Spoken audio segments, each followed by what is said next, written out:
रावसाहेब, मनसे अध्यक्ष राज ठाकरे यांनी मुघलांच्या ज्या महाराष्ट्रातल्या कबरी आहेत त्यावर भूमिका मांडलेली आहे, सविस्तर भूमिका मांडली. पण त्यांचं असं म्हणणं आहे की मराठ्यांच्या शौर्याचं एक प्रतीक लक्षात घ्या, त्यांचंच म्हणणं आहे असं तुम्ही कसं काय म्हणू शकता?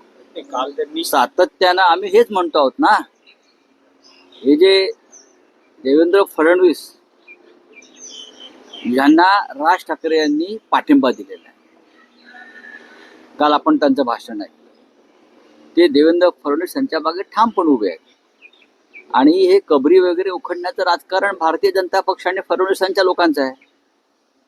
देवेंद्र फडणवीस यांच्या मंत्रिमंडळात जे लोक आहेत बिंडोक, ही त्यांची भूमिका आहे. हे वातावरण त्यांनी खराब केलेलं आहे आणि देवेंद्र फडणवीस यांनी त्यांच्यावर कोणतीही कारवाई केली नाही. आणि ते मूकपणे या सगळ्यांना पडद्यामागून उत्तेजन देत राहिले. त्याच्यामुळे देवेंद्र फडणवीस यांनी चांगलं काम केलं तर आम्ही त्यांना पाठिंबा देऊ, ही चांगल्या कामाची यादी त्यांनी जाहीर केली पाहिजे होती. काल त्यांना कोणत्या चांगल्या कामाची अपेक्षा देवेंद्र फडणवीस यांच्याकडून आहे? कुणाल कामरा यांचा स्टुडिओ फोडला आणि त्यांना गुन्हेगारांना पाठीशी घातलं, हे चांगलं काम आहे का? मुंबईमध्ये मराठी माणसाची पिछाड सुरू आहे, महाराष्ट्रातून उद्योग बाहेर चाललेले आहेत आणि देवेंद्र फडणवीस त्याच्यावरती काहीच बोलत नाही, ते चांगलं काम आहे का? मुंबईत मराठी माणसाला घर नाकारलं जात आहे, मराठी संस्कृतीवरती हल्ला होतो आहे, हे चांगलं काम असेल तर जरूर देवेंद्र फडणवीस यांना पाठिंबा देणं ही राष्ट्राची गरज आहे, राष्ट्राची गरज आहे.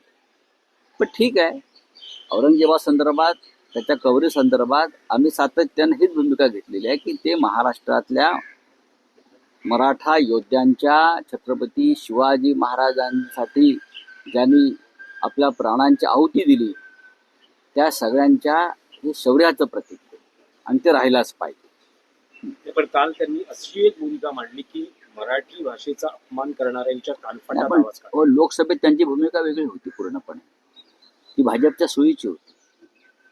आणि आताही बघा, मराठी माणसासंदर्भात कानफटात आवाज काढायचा असतो त्याने जरूर काढायलाच पाहिजे.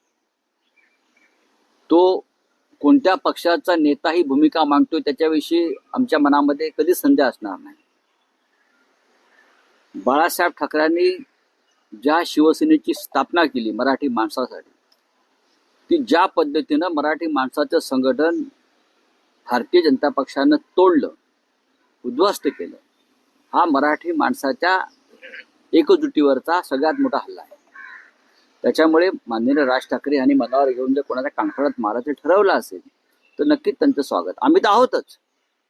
पण बाळासाहेब ठाकरेंची शिवसेना फोडण्यामागे देवेंद्र फडणवीस यांचा मोठा हात आहे, अमित शहांचा हात आहे, नरेंद्र मोदींचा हात आहे.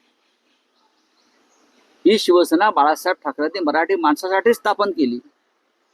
त्याची शक्ल करून मुंबईवरती व्यापाऱ्यांचा ताबा राहावा म्हणून जे राजकारण झालं, त्यात राज ठाकरे यांना ज्यांना पाठिंबा देऊ इच्छितात त्यांचं राजकारण आहे.